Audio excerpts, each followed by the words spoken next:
사도행전 2장 36절에서 38절까지의 말씀입니다. 사도행전 2장입니다. 우리 사도행전 금방 찾으시죠? 마태, 마가, 누가, 요한입니다. 자, 36장 6절부터 우리 같이 봉독하도록 하겠습니다. 그런즉 이스라엘 온 집은 확실히 알지니 너희가 십자가에 못 박은 이 예수를 하나님이 주와 그리스도가 되게 하셨느니라 하니라. 그들이 이 말을 듣고 마음에 찔려서 베드로와 다른 사도들에게 물어 이르되 형제들아 우리가 어찌할꼬 하거늘 베드로가 이르되 너희가 회개하여 각각 예수 그리스도의 이름으로 침례를 받고 죄 사함을 받으라. 그리하면 성령의 선물을 받으리라. 아멘. 아멘. 우리 같이 읽은 말씀을 본문으로 성령 받음과 성령 충만이라는 제목입니다. 성령 받음, 성령 침례라고도 합니다. 성령 침례와 성령 충만. 여러분 이 차이를 아십니까? 성정 원사님께서 대답해 주시겠습니다. 네, 우리 같이 조금은 다른 것인데 다 아시겠지만 아는 것 가운데서 정말 중요해서 우리가 헷갈리지 말고 의심하지 말고 하나님의 말씀대로 성령으로 충만하여 살기를 바라는 마음에 우리 말씀을 준비를 했습니다. 누가복음 우리 13장을 보면요. 누가복음 13장을 보면 몇 사람이 여기 나오는 건 아니고 몇 사람이 예수님에게 찾아옵니다. 찾아와서 어떤 얘기를 하냐면 누가복음 13장에 뭐 이런 얘기가 있어요. 좋은 얘기는 아니에요. 갈릴리 사람들 예수님의 고향 사람들이잖아요. 그 갈릴리 사람들이 그 당시에 그 지역을 통치하고 다스리고 있던 사람 빌라도입니다. 우리가 잘 아는 빌라도. 그 빌라도 총독의 군사들, 빌라도의 군대들에게 죽임을 당하는 사건들이 있었어요. 근데 그 죽임을 당하는 상황에 그 갈릴리 사람들은 예배를 드리고 있었습니다. 예배를 드리고 있는데 군사들에 의해서 무슨 트러블이 있었는지는 제가 성경을 다 찾아보고 주석을 다 찾아봤는데 없어요. 거기에 대한 내용은 없어. 도대체 왜 그들이 죽임을 당했는지, 왜 군사들이 총칼을 휘둘렀는지는 나오지 않아요. 왜 칼을 휘둘렀는지는 안 나오는데 어쨌든 간에 그 갈릴리 사람들이 죽임을 당했어요. 그래서 성경은 뭐라고 나오냐면 제사, 하나님께 제사 드리는 그 제물에 갈릴리 사람들의 피가 같이 드려졌습니다 라고 나와요. 그래서 그것을 어떤 사람들은 다르게 해석하기를 제사 드릴 때 사람들의 피가 들어간 것, 그래서 인신제사를 드렸나? 라고 인신제사를 드렸다라고 하는 주장하는 그런 신학자들도 간혹 있습니다만은 그 문맥을 보면 그런 것은 아니고 피가 튄 거겠죠. 그걸 묘사를 한 거겠죠. 그 제사를 드리는 과정 가운데 군인들이 충돌이 일어났고 그 군인들에 의해서 빌라도 군대에 의해서 여러 사람들이 죽임을 당해요. 그것을 예수님께 지금 얘기를 하는데 예수님 어찌하면 이런 일이 있을 수가 있습니까? 어떻게 이럴 수가 있습니까? 왜? 그들은 예배드리고 있었습니다. 예배드리고 있었는데 하나님 앞에 예배드리고 있는 자들이 군대에 의해서 군인들에 의해서 죽임을 당했습니다. 어떻게 이런 일이 있을 수 있습니까? 혹여나 그들이 무슨 큰 하나님께 범죄한 것은 아닐까 우리가 염려가 됩니다. 걱정이 됩니다. 라고 얘기를 하는 거예요. 그러니까 예수님께서 죽임을 당한 갈릴리 사람들에게 죄가 있어서 뭔가 죽을 만한 짓을 해서 하나님 앞에 그래서 그 예배 드리는 가운데 그 거룩한 장소에서 죽임을 당했다라고 너희들은 생각하느냐라고 얘기하는 거예요. 그러면서 뭘 얘기하시냐면 그렇지 않다. 너희도 회개하지 않으면 그들의 죄가 너희의 죄보다 커서 그들이 죽은 것이 아니다.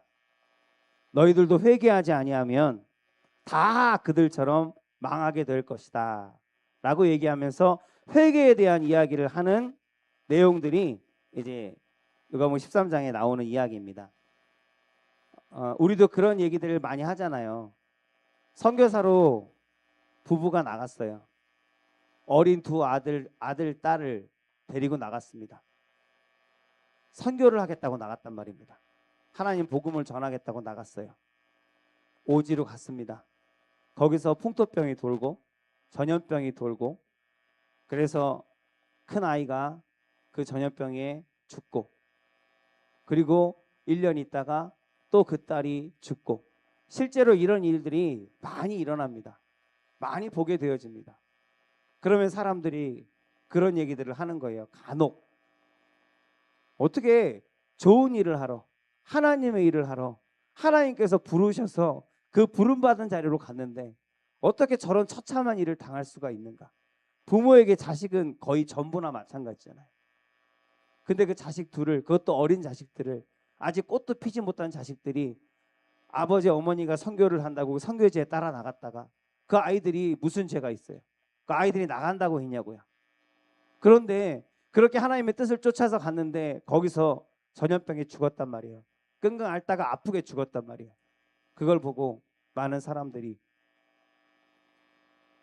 아주 못된 사람들은 혹시라도 거기서 뭔가 하나님 앞에 잘못한 것이 있었던 것은 아닌가, 불순한 의도가 있었던 것은 아닌가. 또 어떤 사람들은 하나님이 어떻게 그렇게 하실 수가 있는가, 저기서 어떻게 우리가 하나님의 뜻을 찾을 수가 있는가 라고 얘기를 하는, 우리 그런 얘기들 많이 듣잖아요. 정말 착하게 살던 사람들인데, 누가 봐도 법 없이도 사는 사람들 같은데, 하나님 그 사람이 어느 날 예배드리러 교회 갔다가 새벽 예배 때 교통사고가 나서 하늘나라를 가는 일들도 있고, 주변에 그런 일들은 수없이 많이 있습니다. 그런 일들을 보면서 우리는 하나님의 뜻을 궁금해하고 또한 많이 안타까워합니다. 그 의문을 지울 수가 없어요. 왜 그럴까? 왜 이런 일이 일어났을까? 지금 그와 비슷한 얘기를 지금 예수님에게 한 거거든요. 이들은 예배드리고 있었는데 왜 죽임을 당합니까? 이들은 하나님 앞에 예배드리기 위해서 모였는데 어떻게 그런 끔찍한 일을 당할 수가 있습니까? 그들의 죄 때문입니까? 그들의 죄가 많았습니까? 하나님이 우리가 모르는 그 죄를, 그 마음을 보았던 겁니까? 예수님에게 묻는 거예요. 그러니까 예수님이 그렇지 않다.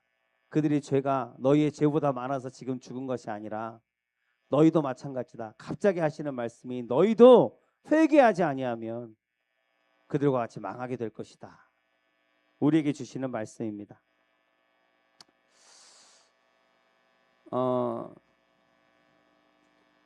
뭐 제가 유식해서는 아니고 번뇌무진이라는 한자 사자성어가 있어요. 무슨 뜻이냐면 마음이 어지럽고 고통은 끝이 없다라는 뜻이에요. 우리 인생을 빗대어서 하는 이야기입니다. 이게 사람의 삶입니다. 많은 유명한 사람들과 오래 살았던 사람들, 지혜가 있다고 하는 사람들이 삶은 고통이다라고 이야기했던 것들도 제가 기억이 납니다. 한국의 부모님들은 자녀를 최우선으로 삼습니다. 자녀를 잘 가르치고 자녀가 잘 되게 하기 위해서 몸부림을 칩니다. 언제가 신문에서 제가 읽은 기사인데, 자녀가 학원을 다녀야 돼요.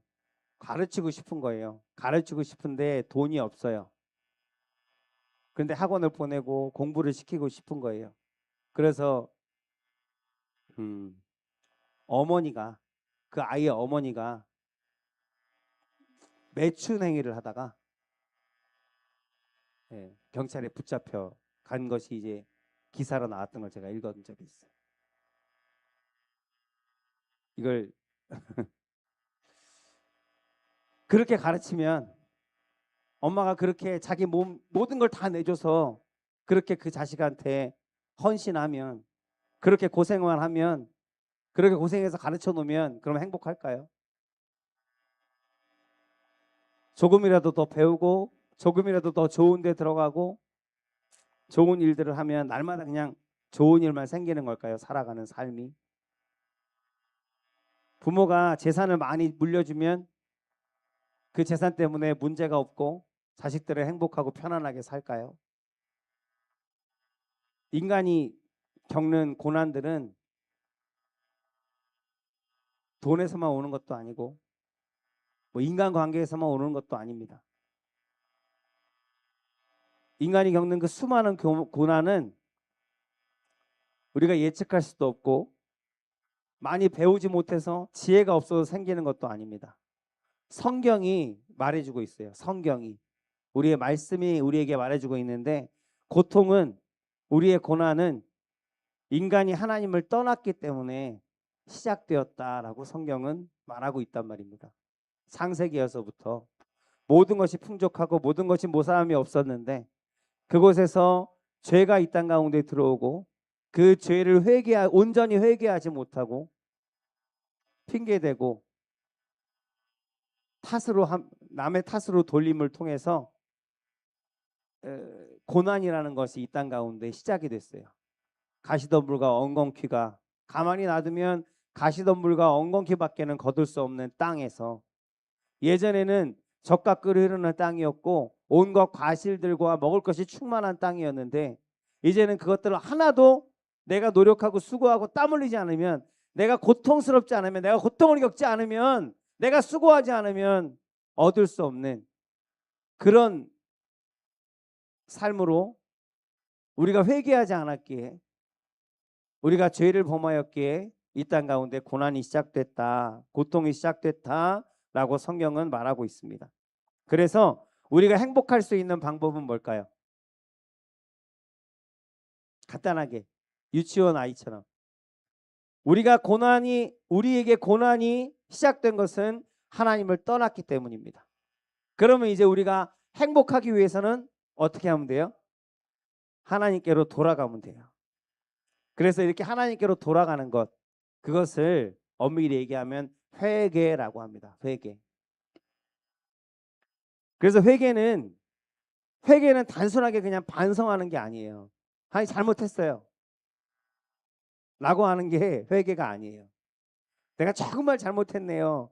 아유, 내가 참 어리석었네요. 아유, 멍충이 하고 머리 때리는 게 회개가 아니에요. 회개는 거듭나는 것입니다. 여러분 아시는 것처럼 거듭나는 것이고, 이전에 나는 죽고 이제 다시 살아나는 것입니다. 지난 삶에 대해서 용서를 받고 깨끗함을 받고 앞으로는 그렇게 살지 않겠다라고 결단하는 게 회개예요. 다시는 그곳으로 돌아가지 않겠다라고 결단하는 게 회개라고요. 도둑질하고 반성하고 다시 그 다음날 저녁에 또 도둑질하고 또 회개하고 또 잘못했다 반성하고, 그거는 회개가 아니라고요. 회개는 다시 돌아가지 않는 것입니다. 여러분 회개하셨습니까?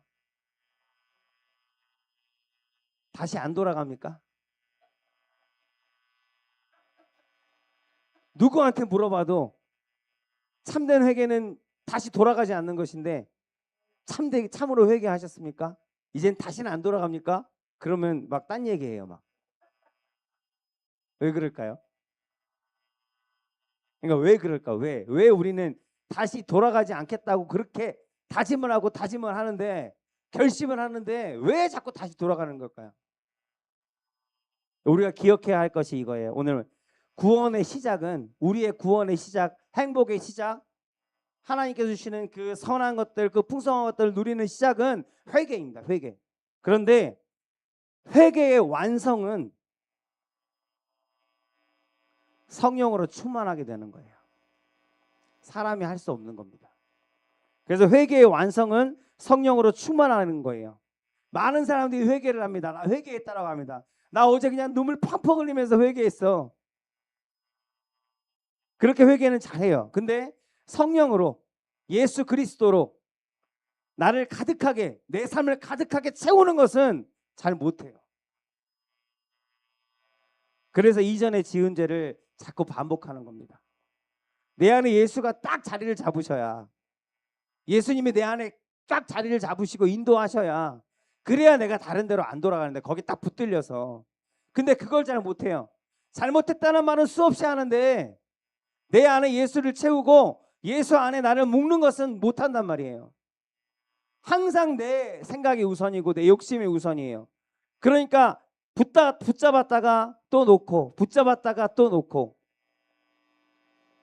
세상으로부터 자유한 게 아니라 예수님으로부터 자유케 되어서 자기 마음대로, 자기 뜻대로 다시 원래대로 돌아가는. 그래서 성령을 받았다는 것과 성령 충만, 오늘 이걸 얘기하는데 짧게 얘기할 거예요. 근데 중요한 거라서 꼭 들어주셨으면 좋겠어요.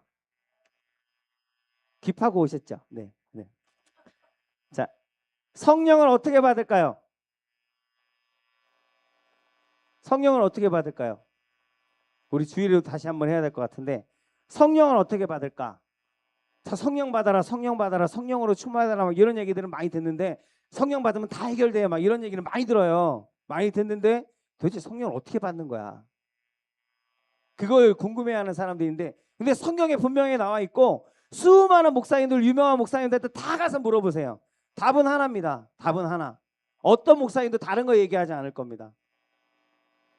세 가지로 나눌 수가 있는데 지금부터 영원까지 이것은 변함이 없습니다. 성령을 받기를 원하신다면 회개하는 겁니다. 첫 번째는 회개. 오늘 말씀대로 회개하면 성령의 선물을 받으리라 말씀하시잖아요. 말씀대로 회개하는 거예요. 그리고 성령이 임하시기를 내 가운데 내 삶 가운데 내 마음 가운데 임하시기를 내가 간절히 바라는 겁니다.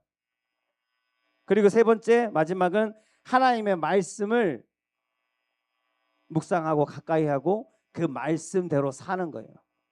이거 세 가지입니다. 다른 건 없어요. 회개하고 주님 앞에 나는 죄인입니다. 내 뜻대로 내 욕심대로 사는 것은 망하는 것입니다.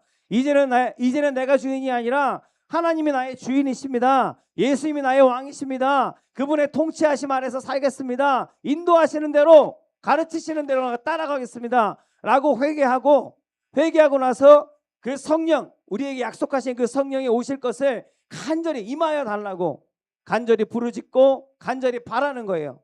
그리고 마지막으로 말씀을 우리 가운데 계신 그 말씀을 내가 읽는 겁니다. 말씀 가운데 가까이 가는 겁니다. 그 말씀 안에 해답이 있습니다. 말씀을 읽고 말씀이 가르치시는 대로 말씀이 인도하시는 대로 그대로 순종하면 우리는 성령으로 날마다 충만할 수밖에 없습니다. 이 성령 받는 방법은 다른 방법이 없어요. 무슨 특별한 방법이 없어요. 어디 가서 무슨 약을 먹고 100일 기도를 하고 소용없습니다. 이거 세 가지 위에는 다른 방법이 없습니다. 그러면 무조건 성령을 받는데 성령을 받았다는 것은 무슨 뜻이에요? 거듭났다는 것이요. 이제 성령이 내 안에 거하신다는 겁니다. 성령을 받았으니까 어디가 계실 거 아니에요. 어디 계세요? 내 손에 내 마음에 계시다고요. 내 삶에 계시다고요. 거하신단 말입니다. 예수를 나의 구주로 고백하고 하나님의 살아계심을 내가 아는 거예요. 그게 성령 받은 겁니다. 여기 잘 기억하세요. 성령을 받았다는 것이 뭐냐? 예수님이 나의 삶 가운데 거하시는 거예요. 그리고 예수님이 나의 구주이고 하나님께서 살아계심을 내가 아는 겁니다. 깨달아 아는 거예요. 여러분 성령 받았습니까? 아멘. 어째 영 썰렁하네. 네. 이런 내가 믿음의 고백이 있으면 아까 얘기한 이런 믿음의 고백이 있으면 성령을 받은 거예요. 근데 그 외에 다른 은사들이 있어요. 성령의 은사들이 있고 하나님께서 특별하게 우리에게 더하여 주시는 은혜, 선물, 달란트가 있습니다. 그것은 그 또한 간절히 바랄 때 우리가 간절히 바라면 간절히 구하면 하나님께서 허락하실 줄로 믿습니다. 이렇게 얘기하면 간절히 바라야 하는데 어떤 사람은 나 간절히 정말 바랬는데 금식하고 기도했는데 안 주시던데요? 하는 분들이 있어요. 그럼 정말 간절히 바랬나? 다시 한번 물어보는 거죠. 저는 정말 간절히 그런 하나님이 아닌데 내가 아는 하나님은 절대 그런 하나님이 아닌데 정말 간절히 바라면 나를 사랑하시는 하나님이 무엇이든지 주시는데 하나님은 나의 아버지시고 나는 그의 자식인데 자식이 간절히 바라는데 부모님한테 매일매일 쫄라대는데 어떻게 그걸 안 줘요? 그런 하나님이 아니신데 정말 간절히 바라셨나요? 라고 물을 수밖에 없어요. 이번 달에 당장 500만 원이 필요해요. 그럼 어떻게 하시겠어요? 간절히 필요해요. 어떻게 해야 돼요? 이거 만들지 못하면 500만 원 못 만들면 내 자식들하고 이제 당장 집에서 쫓겨나게 생겼어요. 길에 나가게 생겼다고요. 어떻게 해야 되냐고요? 기도해갖고 되냐고요? 그러면 이제 밖에 나가서 기도하겠죠. 계속 집에서 쫓겨나서 길에서 기도하겠죠. 계속. 간절히 바란다는 건 우리가 기도하는 건 당연한 거죠. 그러나 기도하고 나서 하나님께 맡겼으니까 그냥 손 놓고 있는 거, 그거는 하나님의 뜻이 아닙니다. 잘못 알고 있는 거예요. 우리가 해야 할 것이 있고 하나님이 하시는 것이 있습니다. 우리와 항상 동역하시는 것이지, 정말 우리가 할 수 없는 것들을 하나님이 하시는 거예요. 내가 정말 간절하다면 할 수 있는 거 다 해야죠. 새벽에 신문 돌리고 아침부터 그 뭐 인력 직장 나가갖고 나 좀 써달라고 매달리고, 저녁에는 뭐 전단지를 돌리든, 그리고 뭐 새벽에는 뭐 대리운전이라도 해서라도 할 수 있는 걸 다 해서라도 그걸 마련을 해야죠. 간절하다면. 그게 없으면 안 된다면 그게 간절함이거든요. 정말 그렇게 간절하게 하나님 앞에 구했습니까? 라고 묻고 싶은 거예요. 그렇게 간절하게 구하면 들어주지 않으실 하나님이 아니거든요. 서영자 권사님 말씀대로 받을 때까지 기도하고 말씀 읽고 하나님께 매달리면 당연히 주시지 않겠습니까? 그러면 이 성령은 이거예요. 성령을 받는다는 것은 이겁니다. 근데 그러면 성령 충만은 뭘까요? 성령 충만은 생각나는 대로 한번. 여러분은 성령으로 지금 100% 충만하십니까? 아멘. 서영자 선생님 무조건 아멘. 서영자 선생님 몇 프로 정도 충만하셔요? 그래요? 우리 승은 집사님은 몇 프로 정도? 30%? 범지 집사님 몇 프로? 잘 모르겠어요. 우리 박희래 권사님 몇 프로? 50% 많이 쓰셨네요. 네. 그냥 제가 일부러 프로라고 물어본 거예요. 잘못된 대답이 나오도록. 성령은 에너지가 아니거든요. 성령은 배터리가 아니에요. 나는 조금 성령 충만하시니까 어떤 분들은 난 조금 부족해요. 한 절반 정도? 어떨 때는 뭐 이러고 이러는데, 성령은 에너지가 아니에요. 그러니까 50% 60% 그런 거 없어요. 50% 60% 채워졌다가 다시 쓰고 나서 없어지면 다시 채우고, 그게 성령 충만이 아니에요. 성령 충만이라고 하는 것을 여러분 오늘 기억하시길 바라는 거예요. 성령 충만은 나의 삶의 모든 통치권을 하나님께 드리는 겁니다. 성령님께 드리는 거예요. 하나님이 내 안에 거하시는 것이 성령 받는 거라고 했잖아요. 성령 받음으로 예수님이 내 안에 거하시는 것으로 그치는 게 아니라, 성령 충만은 내 안에 거하신 성령께서 나를 주관하시는 거예요. 나를 통치하시고 다스리시는 거예요. 모든 주도권이 하나님께 있는 거예요. 그래서 내 생각, 내 계획, 내 꿈, 내 재산, 내 모든 것을 다 하나님께 그냥 다 맡겨 드리는 겁니다. 그게 성령 충만이에요. 내가 가지는 게 아니라 드리는 겁니다. 내 안에 계신 하나님이 나의 모든 것을 소유하시는 거예요. 그게 성령 충만입니다. 그러니까 성령 충만에는 몇 퍼센트가 없어요. 나 요만큼은 내 거고 요만큼만 가지세요. 이런 성령 충만은 있을 수도 없습니다. 그러니까 성령 충만은 100% 아니면 없어요. 성령 충만의 예로 우리 요셉을 꼽습니다. 요셉은 성령이라는 얘기가 거기 나오지 않아요. 그죠? 나오지 않는데 요셉이 어떻게 살았는지 여러분 아시잖아요. 거기 요셉의 이야기 중에서 가장 많이 나오는 말이 뭐냐면, 하나님이 요셉과 함께 하셨다. 함께 하시는 건 그냥 옆에 계신 하나님이 아니에요. 옆에 계신 하나님이 아니라, 만약에 그냥 옆에만 계신, 우리가 성령 받는 것처럼 예수님이 내 안에 거하시는 것, 나와 함께 하시는 것, 그걸로 그쳐버렸으면 요셉은 아마 미쳤을 겁니다. 내 형들한테, 친형들한테 노예로 팔렸어요. 말도 안 되는 얘기잖아요. 노예로 팔려가서 어느 집에 갔는데 그 집에서 또 누명을 썼어요. 누명을 써서 죄인이 돼서 감옥에 갇혔어요. 감옥에 가서 감옥에서 이런저런 일들을 열심히 해서 내가 선하게 대접한 사람들이 있고 내 은혜를 받은 사람들이 있고 내가 도와준 사람들이 있는데 그 사람들이 내가 나가서 너에 대해서 잘 얘기해 줄게라고 나가놓고 나서는 감감무소식이에요. 사람들에게 수없이 배신당했어요. 자기가 잘못한 거 하나도 없는데 죄인으로 감옥에 있어요. 속이 터지는 게 아니라 미칠 거예요. 그런데도 요셉이 총리까지 이르러서 애굽의 총리가 되어서 많은 사람들을 구원하는 그런 일을 감당할 수 있었던 것은 요셉이 그냥 하나님이 내 옆에 계시는 거하시는 정도가 아니라 그 하나님께 그냥 모든 삶의 주도권을 맡겨버리는 성령으로 충만한 하나님으로 충만한 사람이었다는 증거가 하나님 요셉의 삶입니다. 우리가 성령으로 충만하면 우리도 요셉처럼 그렇게 하나님께서 사용하실 줄로 믿습니다. 하나님께 모든 것을 맡겨버리지 않으니까 하나님이 쓰실 수가 없는 거예요. 하나님한테 10% 드리고 이걸로 알아서 쓰시고요. 다음 달에 또 드릴게요. 그러니까 하나님이 하실 수 있는 게 아무것도 없는 거예요.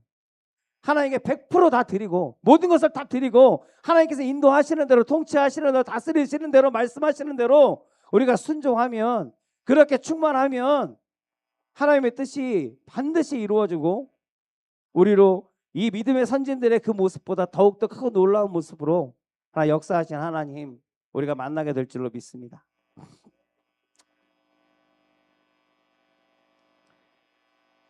자, 이 시간 너무 시간이 길어져서 이 시간 회개하고 성령을 선물로 받기를 기도하기를 원합니다.